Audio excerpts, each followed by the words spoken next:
మళ్ళీ ప్రయత్నించొచ్చు. కెరటాన్ని ఆదర్శంగా తీసుకో. లేచి పడుతున్నందుకు కాదు, పడినా మళ్ళీ పైకి లేస్తున్నందుకు. నిరంతరం వెలిగే సూర్యుడిని చూసి చీకటి మాయమైపోతుంది. అలానే నిరంతరం శ్రమించేవాడిని చూసి ఓటమి భయపడుతుంది. నిన్ను తీర్చిదిద్దేది నీకున్న సౌకర్యాలో, సంపదో, బలమో కాదు, నీకున్న ఆలోచనే. నువ్వు జీవితంలో ముందుకెళ్ళాలి అంటే ముందు నీ ఆలోచన విధానం మార్చుకో. ఏదేమైనా సరే ఓర్చుకోవటం నేర్చుకో. ఓర్పు అనేది ఎంత చేదుగా ఉంటుందో దాని నుండి వచ్చే ప్రతిఫలం అంత తియ్యగా ఉంటుంది.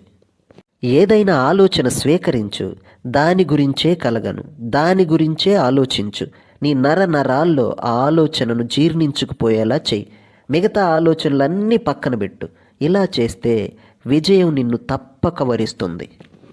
అనాలోచనగా ఏమీ చెయ్యొద్దు. చిత్తశుద్ధి, ఓర్పు,